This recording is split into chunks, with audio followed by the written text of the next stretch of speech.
नमस्कार साथियों, स्वागत है आपका संत कृपा बायोलॉजी क्लासेस में। फर्स्ट ग्रेड की सीरीज में अपन टिश्यू पढ़ रहे थे। एनिमल टिश्यू पढ़ा अपन ने। एनिमल टिश्यू के 4 प्रकार: epithelial tissue, connective tissue, muscular tissue और nerve tissue. Epithelial covering tissue बोलते हैं।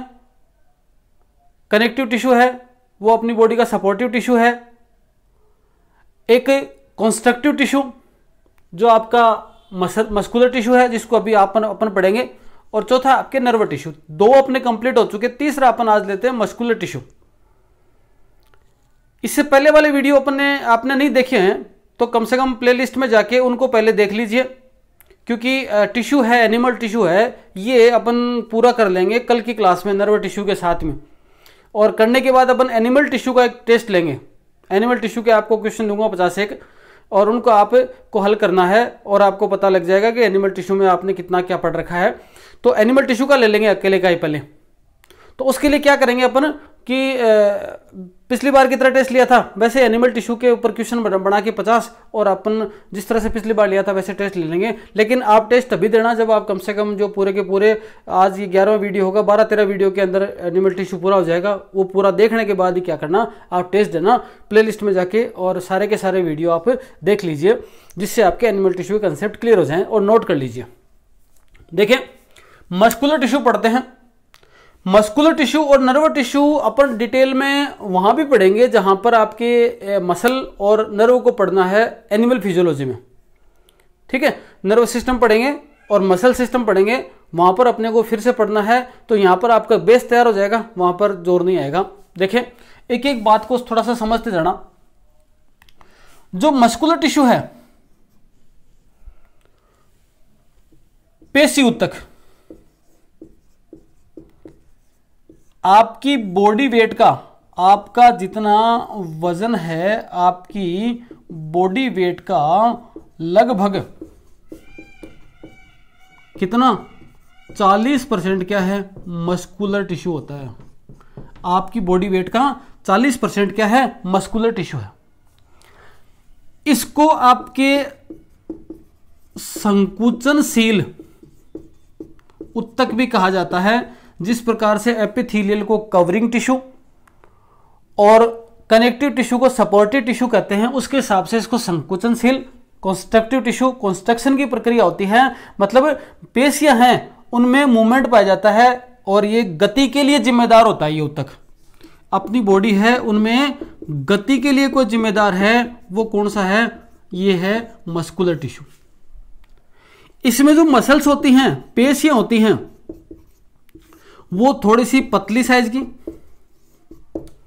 ठीक है, और जो मस्कुलर की सेल है, मसल की जो सेल है वो पतली साइज की, और पतली के साथ साथ में लंबी तथा फाइबर फॉर्म में होती हैं।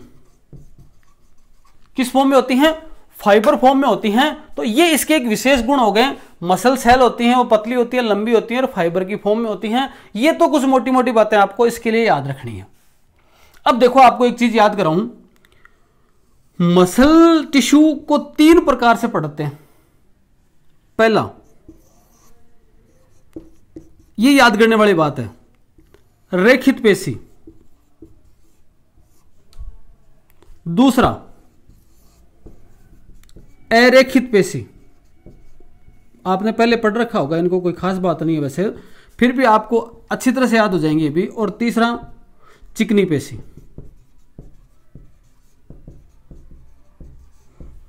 कोई इंग्लिश में लिखना चाहे तो striated muscles, non striated muscles और स्मूथ मसल्स। ठीक है, 3 हो गई। अब देखो, जो रेखित मसल्स है, इसका मतलब उस पर कुछ पट्टियां पाई जाएंगी, रेखाएं पाई जाएंगी। अरेखित पे रेखाएं नहीं होंगी, और चिकनी वाली पे भी पाई जाएंगी रेखाएं, पर वो स्मूथ टाइप की होंगी, इसलिए इनमें थोड़ा सा अंतर है। अब इसके लिए स्ट्रेटेड, नॉन स्ट्रेटेड और आपके जो स्मूथ हैं वो तो आपने देख लिया। एक नाम और देखो, रेखित पेशियां होती हैं वो ऐच्छिक होती हैं, वॉलंटरी मसल। ठीक है, अरेखित पेशियां होती हैं वो क्या होती हैं, अनैच्छिक होती हैं, और ये भी अनैच्छिक होती हैं। ठीक है, ये ऐच्छिक है, अनैच्छिक है, ये अनैच्छिक है। इंग्लिश में बोलो तो वॉलंटरी मसल, इनवॉलंटरी मसल और इनवॉलंटरी मसल। ठीक है। तीसरी बात, रेखित पेशी में अपन मुख्यतः शामिल करते हैं कंकाल पेशी को। इसमें कोई ज्यादा याद रखने की जरूरत नहीं, इंटरनल ऑर्गन से संबंधित पेशी आएंगी। और यहां पर आ गई हृदय पेशी। मतलब अपनी इच्छा शक्ति के हिसाब से देखा जाए तो दो प्रकार की होती हैं पेशियां। एक ऐसी पेशियां जिन पर अपनी विल पावर का कंट्रोल होता है, अपन चाहे जैसे उनको हिलाते हैं, वो होती हैं ऐच्छिक। उनमें केवल एक आती है रेखित पेशी या कंकाल पेशी, और बाकी दो होती हैं वो क्या होती हैं, अनैच्छिक पेशियां होती हैं। ठीक है। बात करें स्टेटेड की तो यहां पर ये स्टेटेड हो गई, ये अनस्टेटेड हो गई और ये चिकनी पेशी हो गई। तो ये इनके क्या हो गए, प्रकार हो गए। अब देखो इसमें कंकाल तंत्र आ जाएगा, कंकाल से जुड़ी हुई सारी की सारी पेशियां आ जाएंगी। इसके अंदर हृदय आ जाएगा, और बाकी जो इंटरनल ऑर्गन वगैरह हैं, जैसे मान लो कि यूरिनरी ब्लैडर वगैरह है, या फिर एलिमेंट्री कैनाल है, या जहां पर प्रेशर वाले स्थान है, वहां पर कौन सी पाई जाएगी, अरेखित पेशियां पाई जाएंगी। एक तो ये प्रकार हो गया। ठीक है। अब देखो आप इसको एक बार थोड़ा सा समझो, ये अपने आप ही समझ में आ जाएंगी। दो ज्यादा डिटेल में नहीं आज, इनको समझो, ये अपने आप समझ में आ जाएंगी। समझो इसको, देखो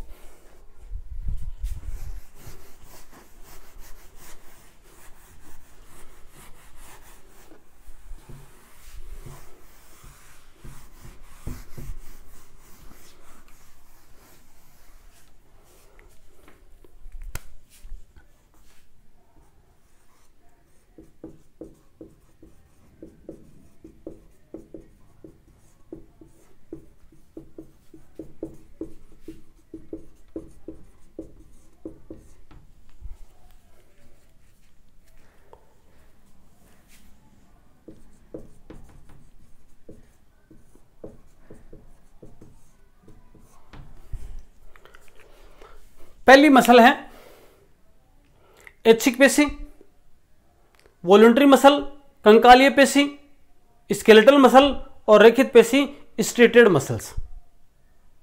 ठीक है। अब देखो समझो इस बात को।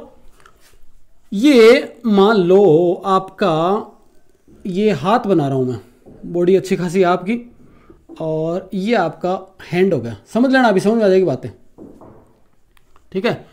ये आपको घड़ी पहना देते हैं, ये आपका हाथ है, और इस हाथ के अंदर ये जो बोन है, इस बोन का नाम आपको पता ही है, कौन सी है, ह्यूमरस है, एक बोन है। और यहां पर ये जो जॉइंट हो गया, कौन सा जॉइंट है, ये कब्जा संधि, हिंज जॉइंट, और ये यहां पर दो बोन का जुड़ाव हो गया ये। ठीक है। इसको क्या बोलेंगे, रेडियस, अल्ना, कार्पल, मेटाकार्पल और फ्लेंजिल्स। ये टोटल 30 तो बोन हो गई यहां पर। एक हाथ में 30 बोन, दूसरे हाथ में 30 बोन, एक दोनों पैरों में 30, टोटल 60 तो बोन हाथ में और 60 बोन पैर में, मतलब 120 बोन तो ये। अब इस बोन के साथ में ये जो जुड़ा हुआ मामला है, ये वाला, ये क्या है, पेशी है, और ये क्या है, आपके बोन है, अस्थि है। तो अस्थि और पेशी का संगम क्या था, आपको पता ही है, मैंने पहले याद करा दिया था। क्या नाम है, टेंडन। याद है क्या, BMW, 10 BMW बोला था अपन ने। 10 का मतलब टेंडन, B का मतलब बोन, M का मतलब मसल, और फाइबर कौन सा था इसमें, व्हाइट फाइबर। ठीक है। तो टेंडन भाग है, वहां पर ये मसल्स है आपके ऐच्छिक पेशी, कंकालीय, कंकाल से जुड़ी हुई हैं, कंकाल तंत्र से जुड़ी हुई हैं, इसलिए इसको क्या बोलेंगे, कंकालीय पेशी बोलेंगे। और इसमें रेखाएं पाई जाती हैं, पट्टियां पाई जाती हैं, इसलिए इसको स्ट्रेटेड मसल्स भी बोलते हैं। अब इसको समझो, देखो ये मैं यहां से लेता हूं एक पेशी। ठीक है। ये पेशी का टुकड़ा है यहां से, ये मान लो कि ये बड़ा करके ये इस प्रकार से पेशी है ये। ठीक है। ये वाला बहुत इजी वे में समझ में आएगा आपके। अब ये तो पूरी क्या हो गई, पेशी। और पेशियां मुख्यतया, मसल्स मुख्यतया तंतुओं से बनी होती हैं, फाइबर की मात्रा यहां पर ज्यादा होती है, तंतु ज्यादा पाए जाते हैं। तो ये जो पेशी है, उस पेशी के अंदर बहुत सारे स्ट्रक्चर पाई जाती हैं, और इन बहुत सारे स्ट्रक्चर को जो पाया जाना है, ये बहुत सारी स्ट्रक्चर कहलाती हैं। क्या, ये एक है, एक को बोलेंगे पेशी तंतु। ये पूरी पेशी यहां से उठाई अपन ने, देखो ये पेशी है, मसल है, और मसल के अंदर बहुत सारे क्या हैं, मसल फाइबर, मसल फाइबर, ये सारे के सारे।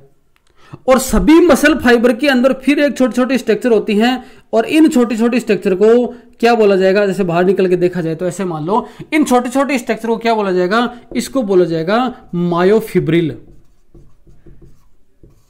मतलब मसल है, मसल के अंदर बहुत सारे क्या हैं, मसल फाइबर हैं, और मसल फाइबर में बहुत सारे क्या हैं, क्या है, मायोफिब्रिल। और इन मायोफिब्रिल के अंदर एक प्रोटीन है, दो मुख्यतः, एक प्रोटीन का नाम है क्या, एक्टिन, और दूसरे प्रोटीन का नाम क्या है, मायोसिन। ट्रोपोमायोसिन वगैरह, ट्रोपोनिन ये और होते हैं, पर मेन प्रोटीन ये है एक्टिन और मायोसिन। इनकी स्लाइडिंग मूवमेंट विसर्पण गति के द्वारा ही क्या होती हैं, अपनी मसल्स के अंदर गतियां पाई जाती हैं। मैंने हाथ को ऐसे उठाया, ऐसे हिलाया, ये सब कर रहा हूं, तो इसका मतलब कंकाल तो सहयोग कर रहा है, और गति कौन करवा रहा है, गति कर रहा कौन है, ये कर रही है मसल्स, मांसपेशियां। ठीक है, आगे देखो, ये वाली बात हो गई। अब मैं इस एक टुकड़े को लेता हूं, एक मायोफिब्रिल को लेता हूं, ये एक मायोफिब्रिल ले लिया मैंने, ठीक है, एक केवल मायोफिब्रिल है ये वाला जो बाहर निकाल रखा है, देखो ये वाला एक मायोफिब्रिल, मतलब मसल है, मसल्स है, मसल फाइबर, मसल फाइबर में बहुत सारे मायोफिब्रिल, एक मायोफिब्रिल का मैंने ले लिया ये। अब इस एक मायोफिब्रिल में बहुत सारे ऐसे जॉइंट्स होते हैं, ये वाले इस प्रकार से, ये पट्टियां होगी ना, तभी तो इसको रेखित पेशी बोलते हैं। ये इस प्रकार से बहुत सारे जॉइंट होते हैं, ठीक है, इनको बोलते हैं जेड लाइन, ये जेड लाइन है सारी। और दो जेड लाइन के बीच का जो यूनिट है ना, दो जेड लाइन के बीच की यूनिट को बोलते हैं सार्कोमियर। सार्को शब्द जहां है ना, इसका मतलब आप समझ लेना कि मांसपेशियों की बात हो रही है, मसल्स की बात हो रही है। इस एक यूनिट को क्या बोलेंगे, सार्कोमियर। इसकी जो लेयर है उसको बोल दिया सार्कोलेमा। इसमें जो अंदर का प्लाज्मा है उसको बोल दिया सार्कोप्लाज्म। इसका जो एंडोप्लाज्मिक रेटिकुलम उसको बोल दिया सार्कोप्लाज्मिक रेटिकुलम। ये तो इसके नामकरण से संबंधित बात हो गई। मतलब ऐसा कह सकते हैं कि जो कंकाल पेशी है उसकी आधारभूत यूनिट या क्रियात्मक इकाई, लिख लेना इस बात को, उसकी क्रियात्मक इकाई का नाम है सार्कोमियर। क्या नाम है, सार्कोमियर। यहां पर बात कर रहा हूं पेशी की, पेशी से बहुत सारे पेशी तंतु में बहुत सारे मायोफिब्रिल होते हैं। मायोफिब्रिल के अंदर दो प्रोटीन एक्टिन, मायोसिन। और यहां पर मायोफिब्रिल की बात करें तो मायोफिब्रिल की स्ट्रक्चर है, इसके अंदर एक यूनिट सार्कोमियर। सार्कोमियर मतलब दो जेड लाइनों के बीच का स्थान क्या कहलाता है, सार्कोमियर। अब मैं यहां से मिटा रहा हूं, अब देखो आगे समझाता हूं इसको। अब ये जो सार्कोमियर है, ये वाली यूनिट है, इसको देखो अपन इस तरह से बना सकते हैं। इसके अंदर दो प्रोटीन है, आपको पता ही है। दो प्रोटीन का नाम कौन सा है, एक्टिन और मायोसिन। ये देखो इस प्रकार से एक प्रोटीन का जोड़ा है। इस जो डार्क प्रोटीन को पहले बोलते हैं, ये वाला हो गया मायोसिन। और इस मायोसिन के ऊपर इस प्रकार से ये जो संरचना बनी होती है, ये है आपके एक्टिन। ठीक है, ये एक्टिन है। इसी प्रकार से इधर की साइड में इसको आप फिर सा बना लेना। मैं थोड़ा सा वीडियो लंबा ना जाए इसलिए इस प्रकार से बना रहा हूं। ये वाले स्ट्रक्चर हो गए, देखो। अब थोड़ा सा समझ लो इसको। ये इतना पोर्शन, ये वाला और यहां वाला, इसको तो बोलेंगे जेड लाइन। ये जेड लाइन है वो। इस पूरी यूनिट का नाम क्या हो गया, सार्कोमियर, एक यूनिट का। ये जो है ना, ये वाला भाग है, ये बैंड है वो लाइट बैंड है। देखो यहां पर थोड़ा पतला है, यहां पर मोटा है। इस लाइट बैंड को बोलेंगे क्या, आई बैंड, आइसोट्रोपिक बैंड। ठीक है, ये इधर भी क्या हो गया, आई बैंड। और बीच का जो इतना से लेकर इतना तक डार्क वाला भाग है उसको बोलेंगे A band, an isotropic band. ठीक है, ये मायोसिन प्रोटीन है और ये एक्टिन प्रोटीन है। बीच का जो स्थान है, ये वाला स्थान, इस स्थान को बोलते हैं एच जोन। और इस स्थान के बीचों बीच एक जो रेखा है, लाइन बनी होगी, उसको बोलेंगे मिड लाइन या एम लाइन। ये लो जी, एक सार्कोमियर यूनिट की ये संरचना है। दो जेड लाइन के बीच का स्थान जहां पर ये आई बैंड है, ठीक है, उसके बाद ये ए बैंड है और फिर आई बैंड है, फिर ए बैंड है, फिर आई बैंड है। ऐसे इस प्रकार से यूनिट चलती जाएंगी। तो एक यूनिट, दूसरी यूनिट, तीसरी यूनिट, चौथी यूनिट, ऐसे बहुत सारी यूनिट सार्कोमियर की जुड़कर अब देखो वापस पीछे से चलते हैं अपन, सारी की सारी सार्कोमियर यूनिट जुड़कर क्या बनाएंगी, मायोफिब्रिल। बहुत सारे मायोफिब्रिल मिल जाएंगे तो क्या बन जाएंगे, क्या बन जाएंगे, मसल फाइबर। बहुत सारे मसल फाइबर बन जाएंगे तो क्या बन जाएगी, मसल। ये मसल जब आपके बोन से जुड़ जाएगी तो क्या बन जाएगा, टेंडन बन जाएगा। और अपनी बॉडी का skeletal system, skeletal tissue plus अपनी बॉडी का एक तरीके से बोल सकते हैं connective tissue plus muscle tissue दोनों साथ करके और गति के लिए रेस्पॉन्सिबल हो जाएंगे। आए सारे समाचार समझ में, ठीक है। ये सब किसके बारे में पढ़ लिया अपन ने, ये पढ़ लिया ऐच्छिक पेशी, इन पर अपना कंट्रोल है इसलिए इसको ऐच्छिक बोलते हैं। कंकाल पेशी इसलिए बोलते हैं कि कंकाल तंत्र के साथ में जुड़ी होती हैं, और रेखित पेशी इसलिए बोलते हैं कि इस तरह से देखो लाइनिंग है, रेखाएं हैं। ये मैंने हाथ को ऐसे उठाया, मेरा इस पे कंट्रोल है, ठीक है। मैं चाह रहा हूं तो ऐसे कर सकता हूं, चाह रहा हूं तो ऐसे कर रहा हूं, जो भी जहां पर जिस तरह से मूवमेंट है कर पा रहा हूं, क्योंकि यहां पर इस पर अपनी विल पावर का कंट्रोल होता है, ठीक है। इतना सब अपने किसमें देख लिया, ऐच्छिक पेशी कंकाली पे। 2 नंबर पे है अरेखित पेशी, और अरेखित पेशी के साथ साथ में अनैच्छिक याद रखना। ऐसी पेशी जिसके ऊपर स्ट्रिप नहीं हो, ठीक है, स्मूथ हो, स्मूथ के जैसी हो, चिकनी के जैसी हो, स्ट्रेटेड नहीं हो, और इसके साथ साथ में यहां पर विल पावर का कोई कंट्रोल नहीं हो। इनवॉल्यूंटरी मसल के अंतर्गत आती हैं ये अरेखित पेशियां। कहां क्या पाई जाती हैं ये भी देखेंगे अपन। इनके अंदर देखो आप, एकदम पतली होती हैं ये, और लंबाई इनकी खूब होती है, इस प्रकार से पतली हो गई, लंबी टाइप की पेशियां होती हैं, और एक न्यूक्लियस हो गया, ये केंद्रक हो गया, इस प्रकार की मसल्स, एक सिंगल, ठीक है। तो एक केंद्र की पतली और लंबी मसल,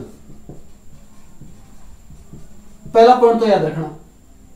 दूसरे अंदर, इसके अंदर भी वो क्या पाया जाता है, ये तो मसल हो गई, मसल के अंदर वही क्या, मसल फाइबर, मसल फाइबर में क्या, मायोफिब्रिल, और मायोफिब्रिल में वही सेम क्या, एक्टिन और मायोसिन, 2 प्रोटीन जिनमें मूवमेंट होता है, कंस्ट्रक्शन होता है, लेकिन वो अपनी विल पावर से नहीं होता, वो स्वतः होता है, अपने आप ही होता है, ठीक है। ये बात हो गई। आगे देखो, अब ये जो मसल है, जब विल पावर का कंट्रोल नहीं होता तो इसको कोई तंत्रिका तंत्र नियंत्रित करता है, और उसका नाम है ऑटोनोमस नर्वस सिस्टम। स्वायत्त तंत्रिका तंत्र क्या करता है, इसको कंट्रोल करता है। ये पेशियां कहां पाई जाती हैं, याद रख लो, मूत्राशय के अंदर, आहार नाल में, श्वास नली में, ठीक है। और देखा जाए तो आपके किसमें, रुधिर कोई ब्लड वेसल्स हैं उनमें, है ना, मूत्रवाहिनी में। इंग्लिश में कोई लिखना चाहे तो यूरिनरी ब्लैडर, एलिमेंट्री कैनाल है, ट्रेकिया है, ब्लड वेसल्स है, और यूरिनरी डक्ट वगैरह के अंदर, कैनाल वाहिनी के अंदर, वेसल्स में, ये सब के अंदर ये पाई जाती हैं जिन पर अपना कंट्रोल नहीं होता। अब खाना आपने खा लिया, खाने के बाद में जो पाचन क्रिया है या मूवमेंट है, उनमें सर्कुलेशन है, मूवमेंट के द्वारा खाना आगे बढ़ता है, या फिर आप श्वास ले रहे हो, उस श्वास नलिका के अंदर मूवमेंट है, उस पर अपना कोई कंट्रोल नहीं है, आपने यहां तक ले लिया, इसके बाद आपका खत्म है। वरना आपका कंट्रोल होता, चलो आज यार मेरा मन नहीं कर रहा है, आज श्वास नहीं लेता हूं। अपन तो कभी आलसी तो होते हैं ना, कभी कभी मांसपेशियों से भी सो रहे हैं, आज मेरा तो काम नहीं कर रहा, मन नहीं कर रहा, इसका मतलब अपनी कंकाल पेशियां काम कर रही हैं, तब तो अपनी विल पावर है उन पे, तो अपन क्या कर लिया, आराम कर लिया। लेकिन अपन ने इन पर अपना काम बस नहीं चलता, इसलिए अपना काम ये करती रहती है। रात को आप खाना खा के सो गए, सुबह तक पता चला कि आप ब्लड अलग हो गया और उसमें सब चीजें बढ़ गई और वेस्ट प्रोडक्ट हो गया, फ्रेश हो गया आगे। तो ये प्रक्रिया पूरी रात भर चली है, तब जाकर ऐसा हुआ है। रात को सो रहे हो, उसके बाद में यूरिन की इच्छा होती है, तो रात को 1:30-2 बजे भी उठ जाते हो, क्योंकि आपकी बॉडी में इतने समय तक सिस्टम चला हुआ है और वो आपका उस पर वैसे देखा जाए तो डायरेक्ट कंट्रोल नहीं है। ये अरेखित पेशियां या अनैच्छिक पेशियां। उसके बाद में तीसरी जो पेशी है, जिसके कहा जाए कि जैसे अपना जो हार्ट है वो मायोजेनिक प्रकृति का है। मायोजेनिक मतलब कि जो हार्ट है वो मसल के कंट्रोल में होता है। ये तीसरी पेशी होगी हृदय पेशी, जिसको क्या बोल देंगे, चिकनी पेशी भी बोल देंगे, और चिकनी पेशी के साथ साथ में वही क्या, अरेखित पेशी भी बोल देंगे। चिकनी होगी तो अपने आप ही पता चल गया नहीं। हृदय पेशी होगी, और ये भी क्या है, अनकंट्रोल्ड है, अपनी विल पावर का इस पे कंट्रोल नहीं है, इनवॉल्यूंटरी मसल है ये, अनैच्छिक पेशियां, अपना इस पर कोई कंट्रोल नहीं है, हार्ट अपने आप ही धड़केगा धड़केगा, अपना कंट्रोल होता है, चलो आज है ना, आज मेरा मंगलवार का फास्ट है, दिल को थोड़ा आराम करने के लिए छोड़ देते हैं, आज मैं कल धड़कना हुई तो आज मत धड़कना, अपन तो ऐसा सोचते हैं, लेकिन ऐसा होता नहीं है, क्योंकि जब आपके एक बार दिल धड़कना शुरू कर दिया, उसके बाद जब तक आपकी 150 साल की उम्र होगी, ज्यादा बोल दिया, चलो जो भी है, जितनी उम्र होगी आपकी उस समय तक धड़केगा, जिस दिन बंद हो जाएगा उसके बाद इस पढ़ने की आवश्यकता नहीं पड़ेगी। तो ये सब काम किसके हैं, हार्ट पेशी के हृदय के अंदर पाई जाएगी। सिंपल से देखो, हृदय की दीवार के ऊपर ऐसा मान लो कि ये इस प्रकार से, ये थोड़ी सी पाइप के जैसी स्ट्रक्चर है इसकी, है ना, ये वाली ऐसे पाइप नुमा स्ट्रक्चर है, ये ऐसी कुछ बहुत सारी बनी होती हैं, और इसमें केंद्र जैसे, उसमें तो फिक्स एक केंद्र की था ना, तो यहाँ पर तो ऐसा कुछ है नहीं, क्योंकि सारे के सारे आपस में मिक्स हैं, तो पाइप नुमा इसकी स्ट्रक्चर पाई जाती है, पतली होती है, और इसके अंदर जो फाइबर छोटे और बेलनाकार, बेलन के आकार की है, और हृदय पेशी है वो ऐसी पेशी है जिसमें स्वतः उत्तेजनशीलता का गुण पाया जाता है, मतलब खुद ही ये एक्साइटेड हो जाती है, खुद ही मोटिवेट हो जाती है, खुद ही, इनको ज्यादा कुछ बताने की जरूरत नहीं पड़ती, अपने आप ही क्या करती है, बॉडी को कंट्रोल करती रहती हैं। और ऐसा क्यों होता है, क्योंकि इनको प्रॉपर रूप से ऑक्सीजन मिलती रहती है। ऑक्सीजन इसलिए मिलती रहती है क्योंकि यहाँ पर एक प्रोटीन है, प्रोटीन का नाम है मायोग्लोबिन, ठीक है, और मायोग्लोबिन प्रोटीन कहां पर है, मसल्स के अंदर है। तो मसल्स से क्या करती हैं ये वो मसल्स क्या करती हैं, मायोग्लोबिन से क्या लेती हैं, ऑक्सीजन, क्योंकि मायोग्लोबिन ऑक्सीजन जोड़कर मसल तक पहुंचाता है, तो वहां से उनको प्रॉपर ऑक्सीजन मिलती रहती है। उस ऑक्सीजन की बदौलत क्या होती है, स्वतः स्फूर्त, स्वतः उत्तेजनशीलता इनके अंदर पाई जाती है, स्वतः ही ऑटोमेटिक एक्साइटेड रहती हैं ये मसल्स। तो ये आपने 3 मस्कुलर टिश्यू में देखा, कोई ज्यादा विशेष वाली बात नहीं है। क्या 3 बात याद रखना कि 3 प्रकार की मसल्स हैं, एक को बोलेंगे स्ट्रेटेड, दूसरी अनस्ट्रेटेड, और तीसरी आपके स्मूथ मसल। ये 3 प्रकार हैं। पहली कंकाल के अंदर, दूसरा आपने देखा कि इंटरनल ऑर्गन बॉडी में उनके अंदर पाई जाएगी, थर्ड है वो आपके हार्ट के अंदर हृदय पेशी को बोला जाएगा। ठीक है, धन्यवाद, नमस्कार, शुभ रात्रि।